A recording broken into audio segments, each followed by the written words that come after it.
Good morning, 24 minutes past 8 now. It's a snow news day on BBC Radio Lancashire. Now, if you're looking for that last-minute Christmas present and interested in family history and Vikings especially, then we have just the book for you. Viking DNA is the result of years of research and includes the results of the DNA tests carried out in West Lancashire and the Wirral. The book gives a great insight into Viking ancestry in the northwest.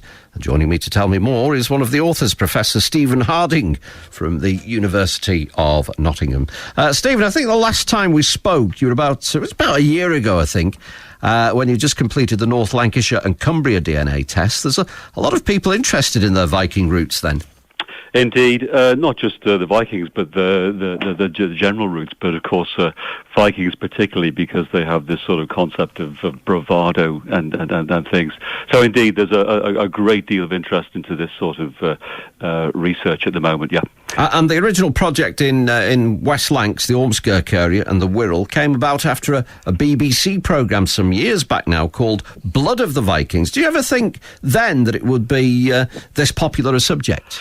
Not really, but it really has taken off, and of course the BBC Blood of Vikings. Some listeners might remember that what they didn't cover, of course, was Lancashire. So the subsequent research has been designed to sort of fill that gap, and I think we've done that. And has this been a real labour of love writing this book? Indeed, yeah. Well, I'm a Northwest lad myself, and it combines the science with a general interest I have in the history and the heritage of the Northwest. So it's been great fun doing it. Is the book an easier way of making sense of the scientific results collated then? Indeed, the scientific paper was published 2 years ago, but some of the public understandably thought it was a bit technical. So really, we've had to sort of put this into easy to understand terms, and I hope we've done that with this book.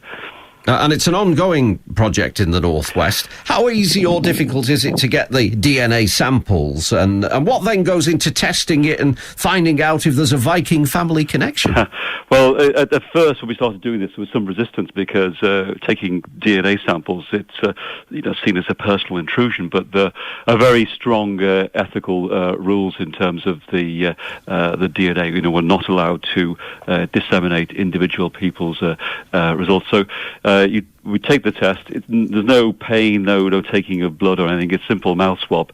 And then we analyse the sample back in the laboratory, characterise the person's DNA type, and then look for matches around the world for that person's DNA or DNA Y chromosome. And then that gives us information as to where the ancestors might have come from, but individually, it's very difficult to make strong conclusions. You just get an idea because people have matches all over the place.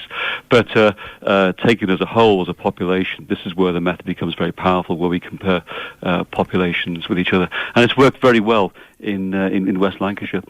And as you said, it's an ongoing project. We've been researching into North Lancashire, Cumbria, and dare I say the word Yorkshire allowed in this show. Yeah, it's been good fun. The Vikings were used to this kind of weather. What about us? Did they like a bit of snow? Indeed, it's very Scandinavian, and I heard you got a real strong pounding up there in the northwest. We had this in the Midlands about a fortnight ago with temperatures of -13. It's not so bad here at the moment. It's only -6 with a dusting of snow. But yeah, they would have been familiar with the scenes outside. So those with Viking blood looking outside, yeah, you can look back and think, yes, these old fellas would have liked this. And where can people get the book from? Right, it's just out. It's in some of the bookshops. I think Broadhurst in Southport have got it, and Pritchard's in Formby and Crosby. I'm not sure whether it's in Waterstones or Blackwell's throughout Lancashire yet. But if people have difficulty guessing it, then if they've got access to the internet, then if they just Google Vikings DNA Lancashire, that will give people a link to us on our website, and then we'll make sure they get a copy of the book before Christmas. And we'll put all those details on the BBC Radio Lancashire help desk as well. Thanks for joining us this morning on BBC Radio Lancashire, Professor Stephen Harding from the University of Nottingham. Headlines and sport on the way next at 8:30.